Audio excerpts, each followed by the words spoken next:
Hello and welcome back. We're going to have a look at the diesel switcher this week. This model number R.155 Diesel Switcher. First showed up on the cover of the 57 catalogue, if you have a look at the insert picture there, in a nice green colour. And it was shown on the inside pages in yellow, and indeed it was available early on in yellow, green or in dark red. I've managed to find pictures of it in yellow and green there, but I can't find an example of it in the dark red or maroon colour. There we see potentially a price on the end of the box there. So box is in fairly reasonable condition.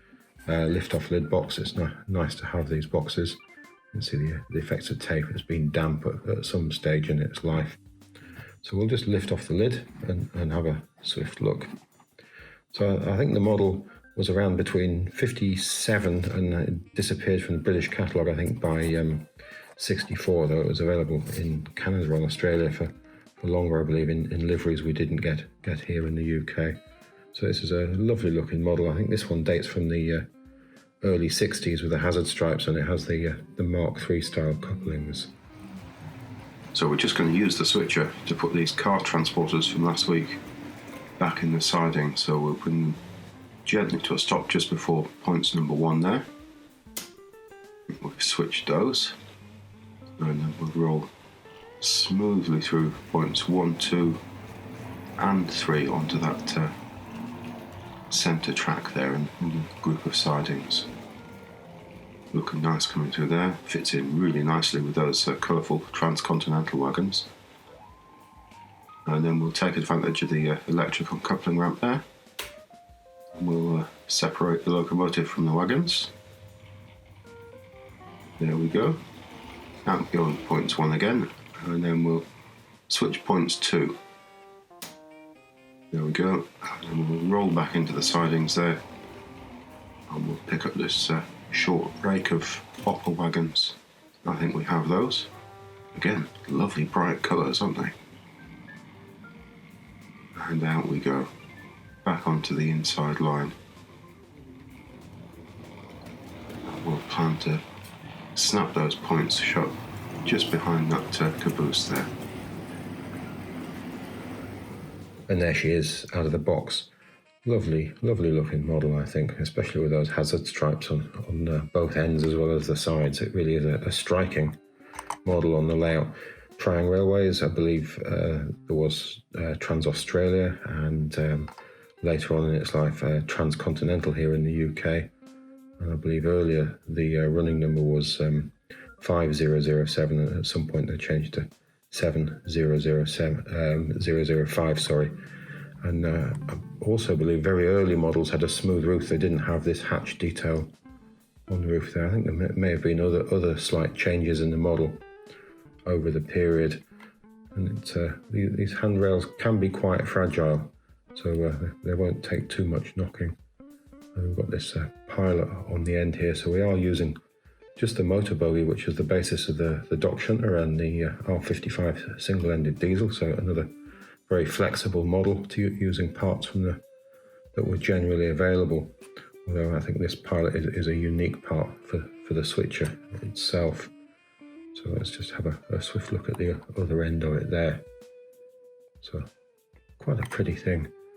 Just the single horn on the top there and a pair of screws to hold the body onto the chassis. Let's have a quick look down here. Now this one does have a rather large securing screw here to hold the front coupling, and that's been done at a later date, I think.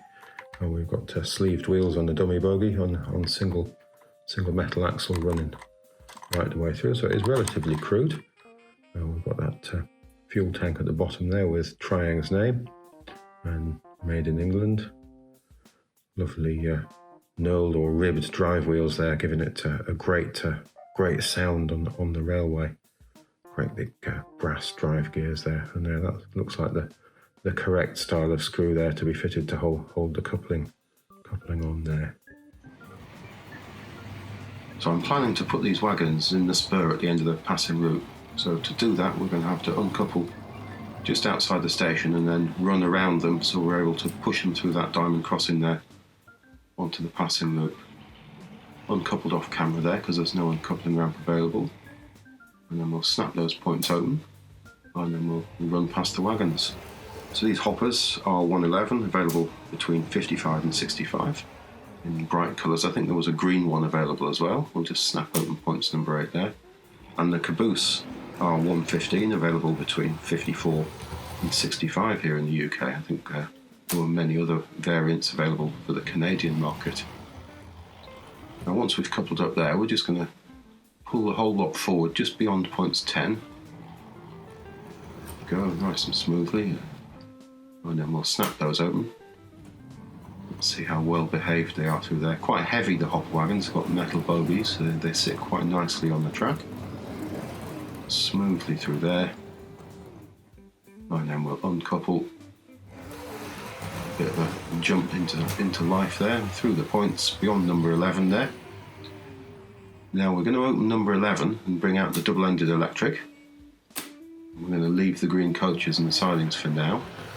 There we go. So we're going to put this electric away in the sidings there next to the engine shed. Smoothly away, a bit of a jump into life again.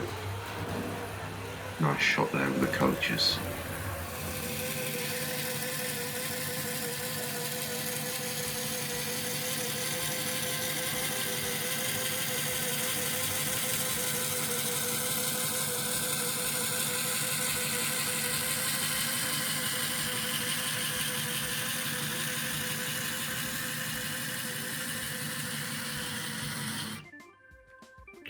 Makes a bit of a racket.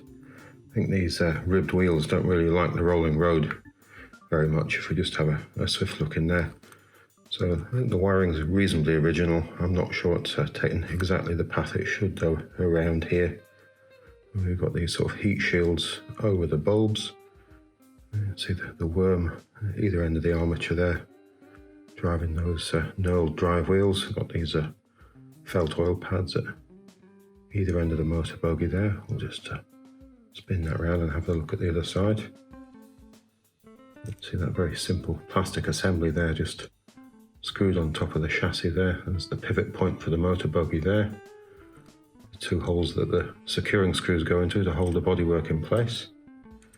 So that very heavy metal chassis there, and then we have this plastic assembly at this end to hold the lamp, the light at the other end of the model. So not directional lighting at this stage, and I have got a piece of black tack there because this piece of plastic, this plastic bracket tends to just fall over. It's supposed to clip into the metal there, but I believe it's probably been damaged at some stage. I don't know whether we can see the underside of that there. Let me just see if we can hold that there. No, I don't think I'm going to be able to get that to show, but it just tends to fall over inside the model. So I've just got that little piece of black tack there to hold it in place. Seems to do the job quite nicely. So very basic. I'm going to say we've seen this motor bogie used in other applications quite recently. So we'll just pop that down and have another swift look over the body shell. Now we've got it released from the chassis there. So there we go. They've managed to get plenty of detail in this model right the way around. It really is quite a pretty thing, and that vent there, plenty of detail going on there. I suppose there's a case for a smoke unit to have been fitted here at some point perhaps. I don't know whether it was ever planned, but possibly the space for one of those early type smoke units that Triang used. So we'll just have a swift look on the inside. So it's painted black to prevent light leak from those bulbs at either end of the model there. And then we've got the catalogue number there, R.155. I'm not sure whether we have Triang's name on the inside of the model. I don't seem to be able to see it. We've got the two little holes there at the end where the chassis pokes into those to hold it in place along with the screws. And we've got these metal strips here which just form part of the handrail units. They just poke through the holes in the bodywork there. So fairly clean and tidy. And we're going to snap open points number 18 and change 17 there. And we'll put this double-ended electric in the sidings just alongside the engine shed there and the cylinder dam. Nice and smoothly there to the end of the sidings. Then we're going to open points number 11 and take the switcher into the station and pull out these green TC coaches which were available between 62 and 63. I think we have those. Let's see how they do with all of this point work. Looking pretty good so far. So we'll just bring them out beyond point 11. Nice gentle stop. And then we'll switch those. And then we'll roll them back alongside the station, and we'll take advantage of the uncoupling ramp there. And we'll leave them there. We'll put the switcher away with the double-ended electric, and we'll get out the TC Pacific from the engine shed. There we go. Nicely separated. And we'll run around the layout behind the engine sheds there, passing the class 25 we saw the other week. And we'll come gently to a stop just before points number 18. We've got to switch those so we don't have a derailment. There we go. Just roll the other side of those. And we'll switch those again. And we'll put this switcher on the same siding as the electric locomotive we've just put in. There we go. Got short GWR coaches there. And then we're going to open point 17 there so we can get power over through the turntable. And then we'll change 14 there outside the engine shed and pull out this great looking TC Pacific. This was available between 1954 and 64, although in 62 I think it gained its name Hiawatha for a short period of time. Very smooth running model, so it's very square on the rails, very flat. And then we'll switch points 18 again. We'll roll back down the railway here, and we'll pick up those green TC coaches. Lovely sight coming back through there. Colour light signal shining on the side of the boiler there. Nicely around the second radius curve. See if we can come to a stop here, and we'll put that uncoupling ramp down, otherwise they won't couple. There we go. I think we have those. Now I think that's probably it for this week. Thanks again for watching, it's hugely appreciated. And if you look back again next time, we'll have something else from the range to look at. Goodbye now.